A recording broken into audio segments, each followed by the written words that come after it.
Good luck. Okay. Thank you. Thank you.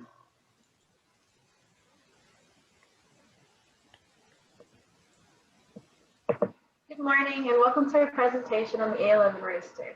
We're the attack of the Gators, and our team consists of Matthew Alice, Benton Byrne, Evan Fiala, Brianna Gonsalves, Guilherme Gobukulotu, Brandon Walker, Georgia Williams, Samuel Wilson, and Alexis Zane. Our design is based off of request for proposal from the AIAA, and a full list of the requirements is listed below.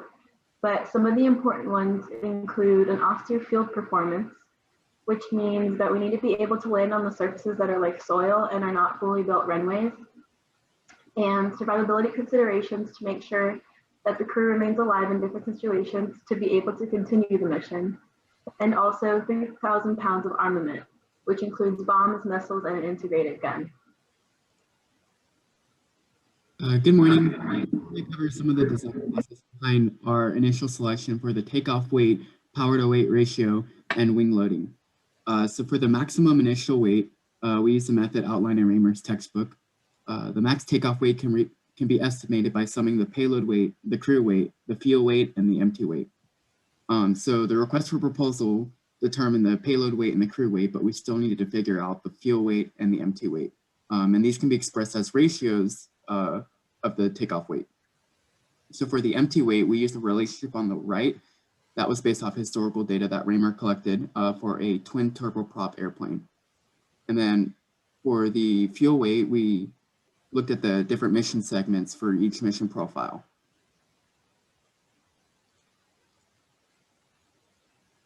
So we looked at historical data for the warm-up and takeoff, climb, and landing segments of the mission profiles. And then we used the range and endurance equations for the loiter and range segments for the mission profile. And then we used historical data for the lift to drag ratios, the specific fuel consumptions, and the velocities. So now that we have the fuel weight ratio and the empty weight ratio, we were able to use Newton-Raphson's method to find a converging takeoff weight. The design mission converged to 17,400 pounds, and the ferry mission converged to 11,700 pounds. The initial power to weight ratio was selected using historical data that Raymer collected for a twin turboprop airplane. This value came out to be 0.22 horsepower per pound force. So using this value, we were able to determine the wing loading. So the request for proposal gave us a takeoff distance of 4,000 feet. And so looking at the highlighted line on the graph on the left, we were able to determine the takeoff parameter to be 450. So we were able to work our way backwards to determine the wing loading using the relationship at the bottom of the graph on the left. Sigma was the air density ratio, and we looked at the air density ratio for 6,000 feet over sea level, which was given to us by the request for proposal. And then to determine the coefficient of lift at takeoff, we analyzed historical data for an aircraft with 0-degree wing sweep and a plane flap. And that coefficient at takeoff was determined to be 1.7. And so we were able to solve for the wing loading, and that value came out to be 44.3 pounds per feet squared. For our wing design, we started with the airfoil selection, where we analyzed 4 various airfoils from similar light attack aircraft. The 4 we analyzed were the NACA 6412, the NACA 4412, the NACA 2418, and the NACA 63415. The 4 charts on the right show the lift to drag ratio, lift coefficient, and moment coefficient versus angle of attack, as well as the drag polar. These were all done at a Reynolds number of 1 million to simulate flight conditions. After we did this, the NACA 6412 airfoil was chosen.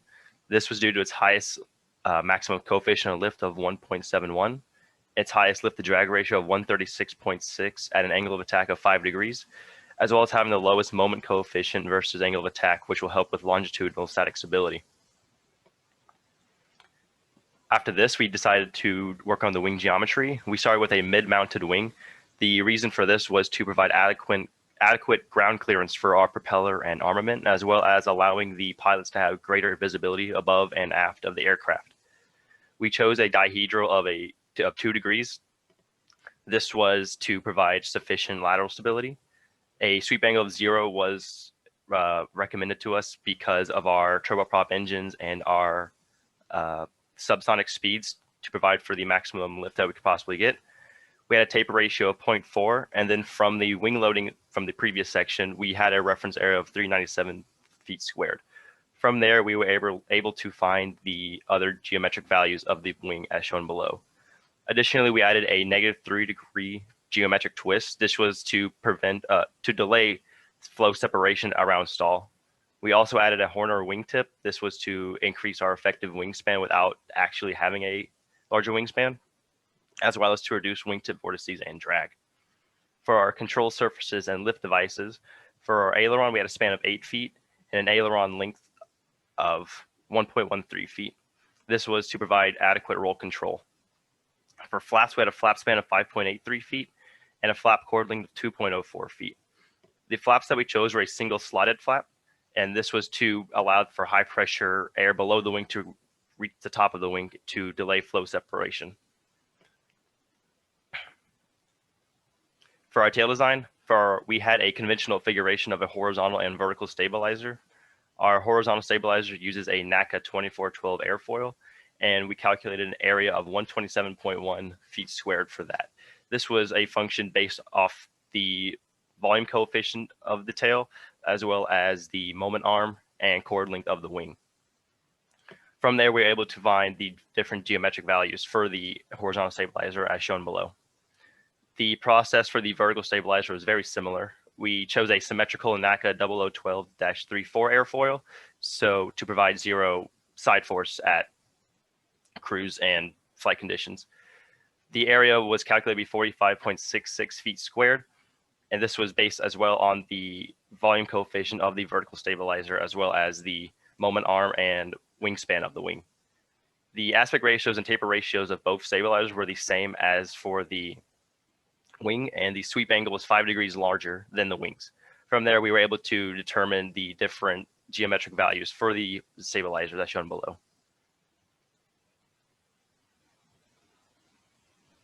The propulsion system of our aircraft was designed to be 2 turboprop engines, and it was mainly decided because of the lower infrared signature when compared to a turbojet engine. Also, turbojet engines have lower operation costs when compared to turbojet. And lastly, since we know this aircraft is going to be in combat, it's going to operate in austere airfields. It is expected that the breeze fly at the engines, and turboprop engines are less delicate than turbojet engines. The twin turboprop engines are mounted on the wing, and that increases survivability, as in if one engine goes out, we still have another one that can operate safely until a near airfield with the respective trim conditions. The engines are mounted in the tractor configuration, which although does not provide clean air to the wing, it does provide propeller clearance of approximately 2.75 feet. The engines were designed to be Pratt & Whitney Canada PT6A68B, which 1,600 horsepower each. And the reason for that is that the PT6A68B engines are extensively used and well known in industry. The total power due to the 2 engines is 3,200 horsepower, which, as you can see, it is higher than the takeoff required power. This gap is approximately 33%, and it is not only due to engine matching, but also because we wanted this aircraft to have extra power in case the pilot needs for whatever reason. The total thrust is also given at takeoff, which is 8,000 pounds force. And lastly, the power over weight ratio is approximately 0.15 horsepower per pound of force. Attached to the engines, we designed the propellers we designed 4-blade propellers, and the reason for that is mainly the weight, and when compared to a 5-blade propeller. Since we already have a gap between the required power and the provided power, the weight would not compensate the extra power provided by a 5-blade propeller, and therefore we are using a 4-blade propeller. The diameter was designed to be 7.6 feet, and that was constrained by the operating RPM of 2,000 RPMs, also constrained by the engine. This diameter is the maximum that allows a tip velocity of less than Mach 0.2 EAS4710, and that is because we do not want the tip velocity to go into the transonic regime to avoid shockwaves and other complications in general. The airfoils used in the propeller was chosen to be the Epler E856 airfoil, and that is because it's a common propeller airfoil and also provides the required thrust we need. Lastly, the CL/CD ratio for this airfoil ranges from 60 to 80 between 5 and 10 degrees of pitch angle. The fuel for our aircraft was selected to be the JP5 fuel, which is a common type of military aviation fuel. It is going to be stored in a self-sealing bladder located behind the cockpit. The reason for a bladder is that although it loses about 10% of the volume, it is made of a thick self-sealing rubber, which increases survivability, especially knowing that this aircraft is going to be in combat. Also, by having the bladder away from the engines also increases survivability, especially because the engines are a critical component of the aircraft. Lastly, by having all the fuel contained in a cube-like shaped container lowers its cross-section when compared to the fuel tank along the wing. And again, since this is this aircraft is going to be in combat, it is expected that small firearms are shoot at the aircraft, and by having a small cross-sectional area of the fuel increases survivability. The capacity of the bladder was designed based on the required fuel for this aircraft, and totals the capacity is approximately 495 gallons of fuel, which is about 3,350 pounds of fuel. So this aircraft has retractable landing gear with Type 3 tires, and the main wheels use a common 4-bar linkage retraction mechanism, and they retract behind the engine into a nacelle. And the nose uses a drag brace 4-bar linkage mechanism, and it retracts into the nose of the fuselage. The drag brace is a diagonal arm that can withstand heavy loads applied during landing and braking. And these locations were chosen in order to give more room within the fuselage. And 3 main requirements that were taken into consideration when designing this was, 1, our team needed this aircraft to be stable while on the ground. And this was accomplished by choosing a tricycle formation with 2 of the main wheels, half a foot behind the center of gravity, and 1 nose wheel that's located 17 feet in front of the center of gravity. And this formation was chosen based off of similar aircraft that also had similar mission requirements, such as the Super Tucano. And the landing gear has to withstand the impact during landing and be large enough so that the brakes could absorb the kinetic energy. And therefore, the Type 3 Goodyear tires were selected, with the main wheels having a diameter of 33.7 inches and a width of 9.6 inches, and the nose wheel having a diameter of 27 inches and a width of 7.7 inches. Also, the worst landing conditions were considered, where there could be wet grass and soft soil. Therefore, a pressure of 45 psi was selected based off of this condition.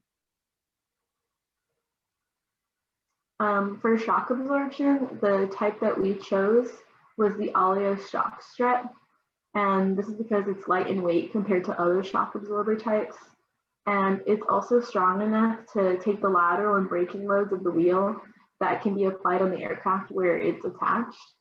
And also a minimum landing gear height of 70 inches was needed for the main wheels, as it's approximately double the stroke. And the landing gear height needs to be double the stroke because the oleo provides the entire amount of the wheel deflection. So the weapon system. The A11 will be equipped with a large arsenal of weapons that include bombs, missiles, and an internal gun. The AIM-9X Sidewinder is a multi-function missile which uses infrared technology to track down enemy operators. The Sidewinder can be used as both an air-to-air and air-to-surface missile, providing fire support in the sky and to ground-based troops. This aircraft will be equipped with 2 Sidewinders located near the wingtips on an external carriage. They'll be deployed using a rail launch ejector. The A11 will also be equipped with a GAU-22A. This is a 4-barreled Gatling gun capable of damaging armored and unarmored enemy forces, utilizing 25mm explosive or anti-armor rounds. The gun will be installed internally underneath the cockpit, with its barrel being off the center line to allow room for landing gear storage. The A11's GAU-22 will have a max fire rate of 3,600 rounds per minute, but it will only fire 1,800 rounds per minute to produce a recoil force of around 1,800 pounds. In addition, the A11 will also carry an AGM-65E Maverick. This is a highly accurate air-to-ground missile, which is used to destroy enemy fortifications, armored vehicles, and surface combatants. The close air support is laser guided and can be marked by ground or airborne operators. The A11 will be equipped with 2 of these, and they will be pneumatically launched and located on external mounts outboard of the nacelle. Lastly, the A11 will feature a Mark 82. This is a 500-pound bomb that will be used in conjunction with a GBU-38 Joint Direct Attack Munition, also known as a JDAM. The JDAM is an attachable tail kit that provides the Mark 82 with a GPS system, navigation system, allowing for extremely accurate munitions deployment. The A11 will utilize 2 pneumatically released Mark 82 bombs located on an external carriage inboard of the nacelle. The total weight of all armament when the A11 is fully equipped is approximately 2,886 pounds. The A11 will also feature multiple countermeasure devices. The MJU-66B is a pyrophoric flare. This is a small cartridge that will be stored in the aircraft and can be deployed in order to fool heat-seeking missiles. The flare consists of a special material that, when exposed to oxygen, ignites and produces a heat signature. In addition, the A11 will also have the RR188 chaff cartridge. Like the MJU, this is a small cartridge stored in the aircraft that, when deployed, produces a cloud of radar reflecting material. This is used to confuse radar tracking missiles and ground support. So stealth considerations for this aircraft. In order to increase the radar reduction, a conductive metal coat will be applied to the canopy. This coat reflects radar away from the avionics and other instruments that would usually increase the radar return. The A11 will also utilize RAM, also known as radar absorbing materials.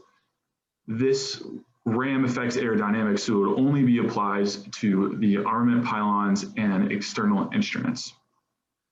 Lastly, solar reflective paint will be used on the A11. This reduces infrared detectability by decreasing the solar reflection of the aircraft. The crew station was designed to hold 2 crew members and help keep them alive, with tandem ejection seats, a 1-inch thick titanium aluminum alloy shell, and a canopy of bulletproof material. The ejection seats are at a 15-degree seatback angle. About visibility, both crew members have unobstructed upward visibility, except for the structural components of the canopy, which are thin, and an over-nose visibility of 16.5 degrees is achieved at 0-degree azimuth, which fits military standard. The inside of the crew station was designed to seat the 2 crew members comfortably. Military pilots generally are under 72 inches tall and have an average shoulder width of 26 inches. So when you add in the extra 30 inches around the shoulders and 1 inch to account for the titanium shell, you end up with a width of 58 inches for this section. The length of 138 inches consists of 50 inches for each of the crew members and an additional 38 inches for computer systems like navigation. And all these lengths were based off historical military aircraft. So to begin analyzing the loads on the A11 during flight, our team developed a Venn diagram to plot a load envelope that our aircraft can endure. This was done using previously calculated speed values and includes both positive and negative angles of attack. Those speed values I mentioned are listed on the right. With these estimates, we calculated the acceptable loading of the aircraft to be between positive 3.22 and negative 0.58 G. For our fuselage structure, we decided on implementing a semi-monocoque design. The semi-monocoque design is the most common choice in modern aviation due to it having the highest strength-to-weight ratio when compared to a truss or fully monocoque structure. Frames will support the bending stress, skin will support the shear stress, and stringers will support transverse shear stress. The ribs and stringers are to be made of aluminum 7075, while the skin of the fuselage is aluminum 2024. And additionally, the skin on the wings, tail, and engine nacelles will also be made of aluminum 2024, that is 80 mils thick. This design does not incorporate composites in the skin or structure, and we opted out of it for two cost-saving reasons. First, our research suggests that manufacturing the frame out of composites would increase the manufacturing cost for each unit. And second, composite materials are more difficult to repair when compared to metals. Since this is a light attack aircraft, it's going to be taking like considerable small arms fire that will pierce the skin of the plane. So repairing these holes will save maintenance crews time and money, with the skin being aluminum. Now moving on to the wing box. Firstly, we need to determine the max lift force generated with a load factor of 3.22. We determined this lift force to be 56,028 pounds and assume the distribution of this force to be elliptical over the span of the wing. From this, we could calculate the shear force and respective bending moment diagrams over the wing. We understand that from mechanics and materials that the max bending moment will be at the root of the wing, so we use that moment value to calculate the wing box's moment of inertia, which was 0.917 quartic feet. On the right, you can see the FE analysis we performed to reaffirm our sizing calculations were correct. Max stress was indeed located at the root of the wing. We achieved a factor of safety of 10.0, and the maximum deflection of the tip was 14.4 millimeters. Like the semi-monocoque fuselage, the wing box will be made of aluminum 7075. The width and height of the wing box are 50% and 12% of the wing chord respectively, and it tapers along with the wing. The wing box will be made will mate with the fuselage in a bending beam design, where lifting forces are carried through the side of the fuselage, while bending moment will be carried through a beam that connects each wing box. This design choice was made to save weight when compared to a carry-through wing box, and use less fuselage volume when compared to a ring frame design. So by estimating the structural weight, the payload weight, the instrumentation weight, the fuel weight, and the crew weight, we were able to refine our initial takeoff value to 21,000 pounds. And this value is what we use in the subsequent performance analysis. Our aircraft has some important performance metrics that help it reach the AIAA minimum requirements. First, our range with a full fuel tank is 1,435 nautical miles, which translates to 1,651 miles, which is more than adequate for our design and ferry missions, leaving some fuel in reserve if need be. The endurance of our aircraft is 5.86 hours, which is also above the necessary requirements according to the AIAA. Having the extra time and range will ensure that our crew is safe and has adequate reserves in the event of any emergencies. The stall speed and lift to drag ratio, as well as the max speed, provide the basis for many of the calculations done in our further performance metrics, such as our takeoff and landing. So according to the AIAA requirements, the aircraft must clear a 50-foot obstacle and take off and land in under 4,000 feet. Our takeoff takes up a total of 2,979 feet and is made up of the ground roll and transition.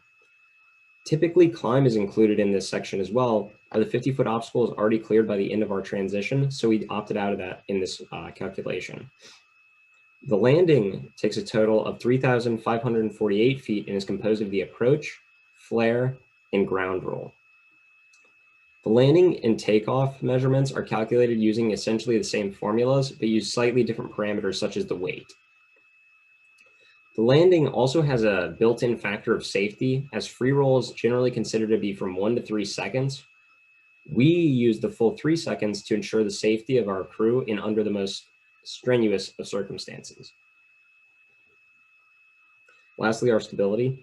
The lateral, longitudinal, and directional static stability requirements were met, ensuring the safe and high performance of our flight. The slight negative roll moment ensures that we have a stable flight while still allowing for high performance in terms of maneuverability. Too high of a roll moment magnitude makes the aircraft difficult to maneuver, which would put our pilots and crew in danger. The use of wing flaps and tail stabilizers help improve the stability and offer more maneuverability for our pilots as well. On top of that, we calculated our travel center of gravity to be moving anywhere from 16.3 to 17.2 feet behind the nose of the aircraft, just in front of the main wheels. The neutral position of our aircraft is 19.2 feet behind the nose, the most aft position our center of gravity can be.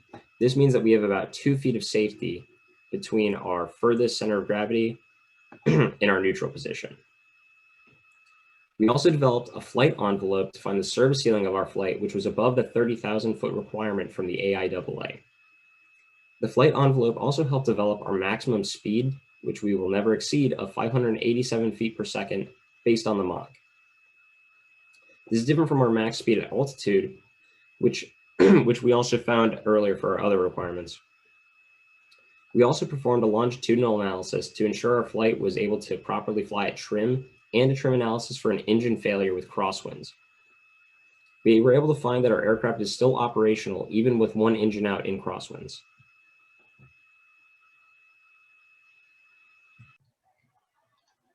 The two variables to consider when doing a cost estimation of an aircraft are the recurring costs and the cost of production.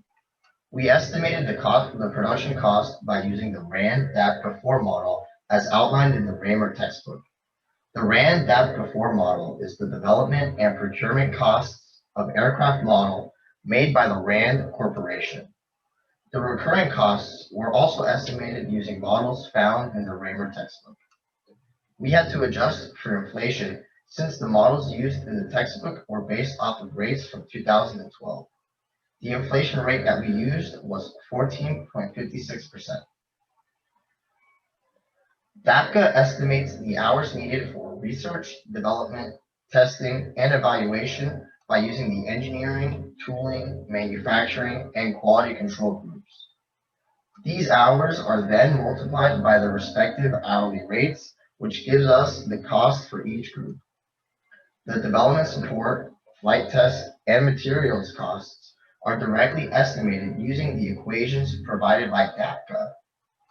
For our DAPCA cost estimation model, we assumed that we had 4 prototypes and produced 50 units.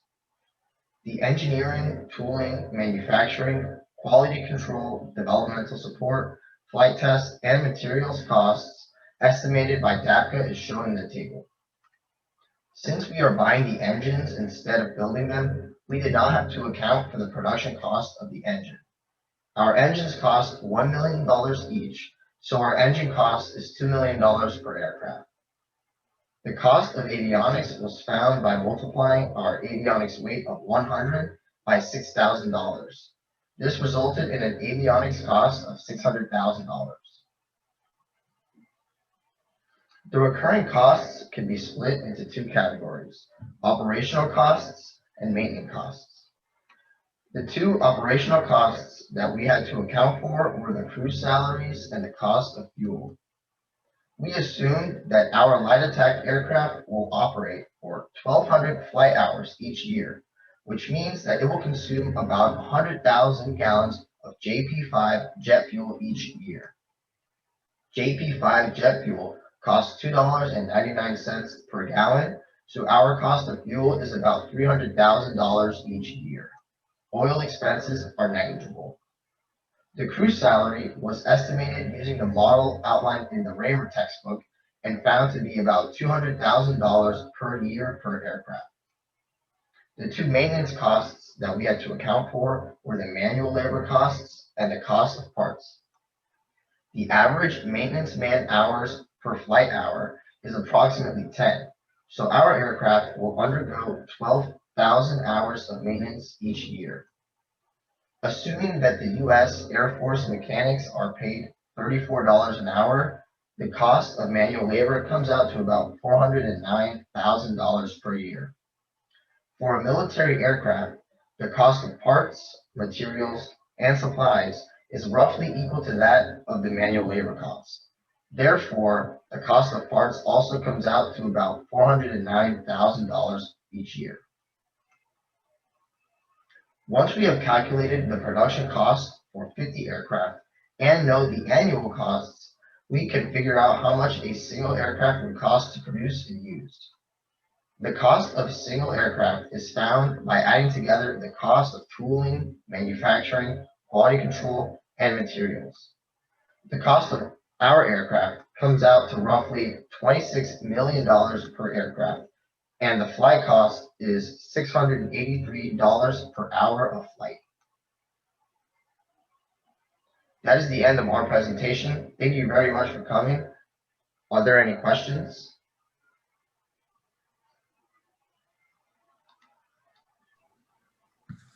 Thank you for the presentation.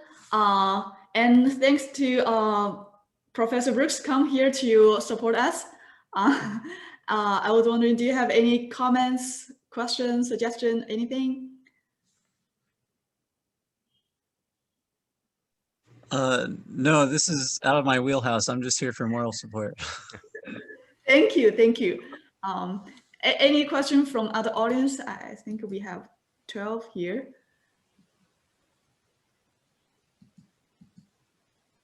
Okay, so if no question from our visitors, so overall, I want to say great job. I really like your presentation, and so the slides, the presentation, everything is really clear and very easy to follow. So some very small comments, suggestions about your presentation. The first one I found, I don't know if this is like my understanding mistake or something. So on your initial estimation of power to weight ratio, based on the requirements of a project, it's 0.22. And then based on your propulsion design, yes, it's 0.22 here. And the propulsion slide at end, your designed power to ratio is 0.15. So I was wondering why that the requirement is actually higher than your designed power to weight ratio of your actual design. So can I take that, Brendan? Okay. Yeah. So the initial estimate was based on historical data, and we used Raymer's textbook. The next estimation, the 0.15 horsepower per pound force, was based on like real computations and I guess more defined, more refined estimates. So yeah, I wouldn't think of the first one as required, but as an initial estimate based on old data.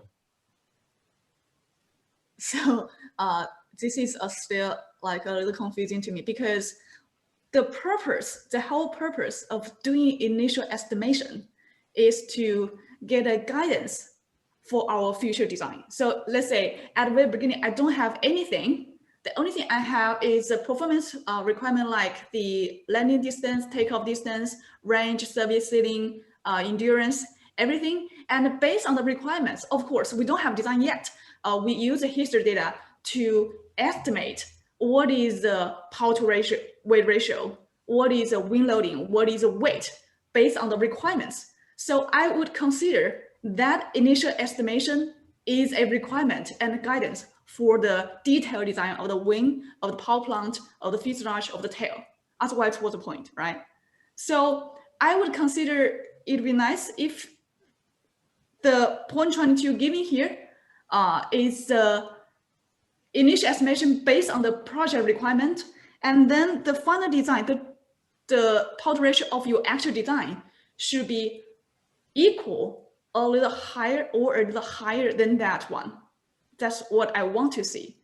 But I don't agree with you that the initial estimation is just from civil aircraft and it's not a requirement. I mean, what's the point, right? So this is something we may need to consider. And can I make another comment on that? Yeah, sure.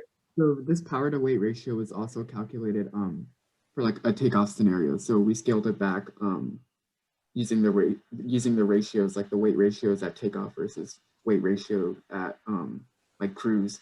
And then also the engine would be scaled back, or the engine would be at full throttle instead of like at cruise where it'd be approximately like 80% power.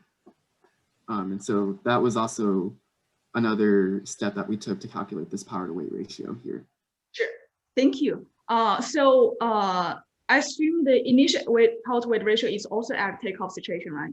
Because I see that the P over W on this page, the initial power to weight ratio, there's a TO here, so I assume it's also the takeoff situation. So we are comparing takeoff to takeoff here, right? That is for that one. And another one is on the initial wing loading. It's a very small part. I'm not sure this is like, I'm not complaining about you guys because the test weight itself is not very consistent about the unit. So the weight sometimes is pound, sometimes it's mass property, sometimes the force property. So the wing loading you give at pound per feet square. So is this pound is like a mass property or a force property? I believe it's a mass property. Okay, so I would suggest maybe use the force property. I know this is very confusing in this semester because test weight is very inconsistent of the whole thing. So this is like a very small part. We may need to make it clear. And also on the propulsion part slide, I think I heard when you give the introduction of this slide, is that the clearance is 5.4 feet, right?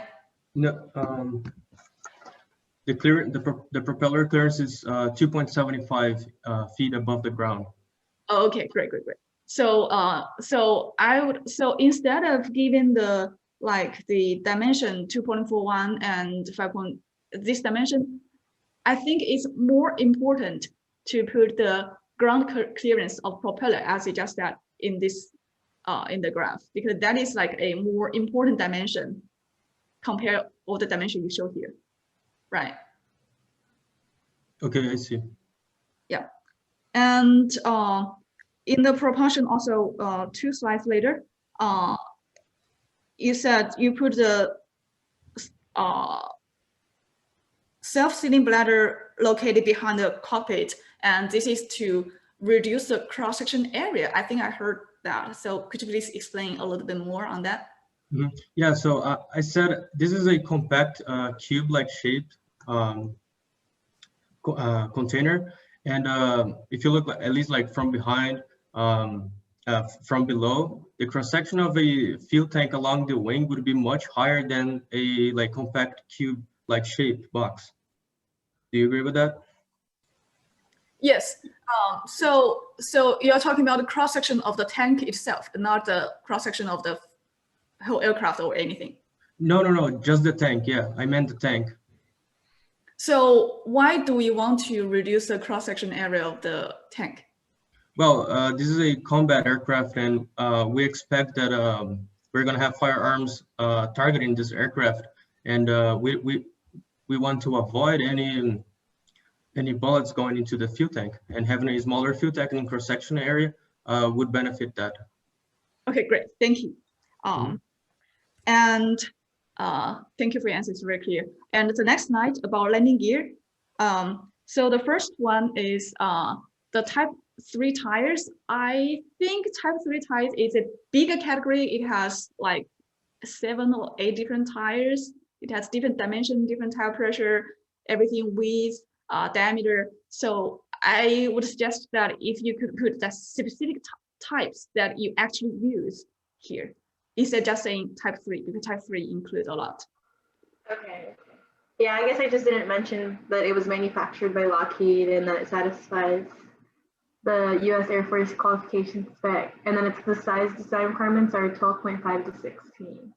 Okay, great. Thank you. I didn't mention that, I'm sorry. Thank you.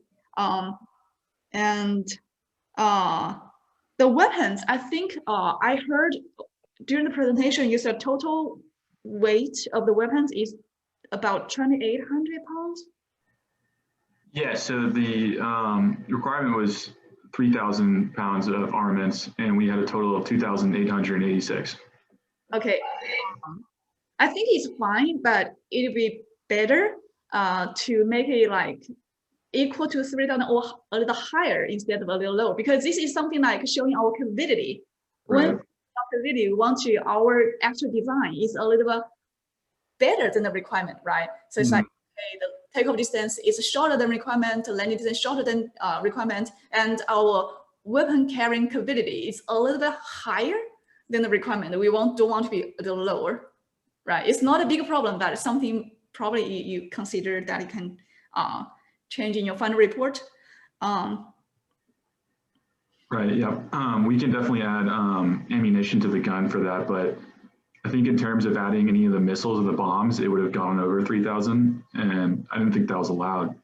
But yeah, if that's okay, we can definitely carry some more armaments to get to that 3,000. Yeah, because this is like our capability. So we want to prove that our design has all the capabilities that satisfy the requirements, right? And for the crew station design, Yes. I think you didn't put in the slides, but I think I heard you say that there is a the visibility, the visual angle over the nodes, right? Mm-hmm. So I think for the crew station design here, the visibility or the visual angle is probably the most important requirement for our crew station design. So it would be nicer if you can put that actual value here on the slide. Got it. And also, I remember that in your presentation, you studies, you mentioned the urban nodes. We also need to consider the visibility, like sight and upward and to the tail, right? So that is the requirement of the crew station design. So it'd be nicer if you can put that here in the slide and in your presentation. Okay. The up into the tail. Yes. I'll just look into that. There's a requirement of the side, the visual angle to the side. Mm-hmm. So, and in the fuselage structure, so a general comment of the whole slides, I found out that when you talk about aluminum 2024 and aluminum 7075, you didn't put the heat treatment state for the material, because the T1, T2, T3, T4, T5, T6, they represent different heat treatment state, and different heat treatment state can change the material significantly. The alchemy strength, the yield strength, everything, they are very different. So it'd be nicer if you can specify, okay, 2024 T4, 7075 is T6 or T7. So it's better that you can add that. I think for the whole slides, there's no heat treatment state for the material.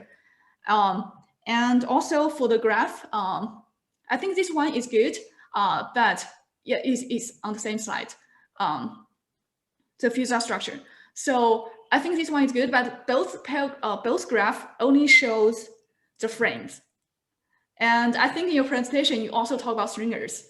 So I think it would be better that you can have a graph that have the stringer in it, right? Right. So yeah, with creating this, I think due to the time constraints and to the vast number of stringers involved, it was hard to model it given the time constraints, but we could definitely add stringers into this model. I understand. Great. And the next slide, structure analysis. So it's the factor of safety you just give us greater than 1.5. And when I, let's say, listen to a presentation, the thing that I'm curious about is what is the actual safety factor of your design? Okay, so yeah, overall, we want our aircraft to have a factor of safety of 1.5, meaning like the weakest link is 1.5 at the minimum. I did say that the factor of safety of the wing box itself was 10.0, given the FE analysis. 10.0?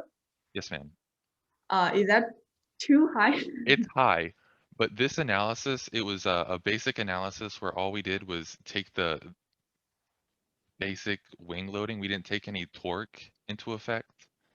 So with a more exact analysis that we could refine for the final report, that factor of safety will decrease. Yeah, yes, I understand. So right now we probably only consider, well, when you put the lift distribution in the software, I don't know what software you use, probably it will only consider the bending, the transverse shear, the aircraft we only simulated these two.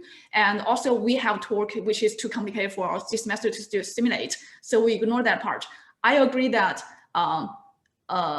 that when in actual situation, the stress will be higher than we simulated here because we ignore the torque part. But if you consider, let's say, based on the mechanical materials, when the torque and bending and transverse shear, they are generated by the same force applied, or let's say torque also has deflecting of flaps and everything and swept, normally the normal stress caused by bending dominates. So we can expect that even if we add the torque, it will generate a shear stress at a cross section. It will not change the final result, the vomit stress, significantly. So I would not expect that, okay, right now the safety factor is 10, and in real situation, it will decrease to 1.5. You know what I mean? Yes, ma'am. Yeah, so I would consider that first, in your slide, put your actual safety factor in your slide. I want to know what is the actual property of your design, the performance of the design. So don't just give a general information like, okay, it's safety factor is greater than 1.5. 10 is too high than 1.5. And for the 10, I would consider maybe we can reduce the thickness of the structure to reduce the weight. And then the whole cost and aircraft weight reduced, and fuel can be reduced and everything. And your aircraft can be optimized in a better way. Yes, ma'am. Right. So this is this part, and the tip deflection, 14.4 millimeter. I'm not quite sure, but I'm kind of feeling that this is too small. So you may need to double check your calculation about tip deflection. It's like, this is too small for a size aircraft that you designed. Okay. And for the performance matrix, I would consider that you list the range, endurance, stall speed, lift drag ratio, and it'd be nicer if you can include the service ceiling here. And then I figured out, okay, you have the service ceiling on the stability. Yeah, on that slide. And you said the service ceiling of your aircraft is higher than 30,000. And here, I don't know if it's a graph problem or anything, the service ceiling is right at 30,000. It goes just above. Just above, okay, great. So, and also I have some, yeah. But yeah, it goes just above. Okay, because I heard you said it's higher than, and now I see it's like, probably because the figure is too small. So, and the next thing is stability. I think when we talk about stability and your design, the most important thing here is that we want to see what is the derivative of your actual design. So the derivative of the pitching moment with respect to angle attack, what is the actual value? Is it smaller than 0, greater than 0? It does really prove that your aircraft has the longitudinal stability, and also for the derivative of the roll moment with respect to the side slip, and derivative of the pitch of the yaw moment with respect to the side slip. I would like to see the 3 values shows in the stability slides, right? And that's going to be more persuasive to show, okay, our design has the stability, right? So I think that is very important information for the stability, and cost estimation. I think that's good. So overall, great presentation. I really like it. Presentation itself and the slides they all very easy to follow, and the logic is very clear. So congratulations.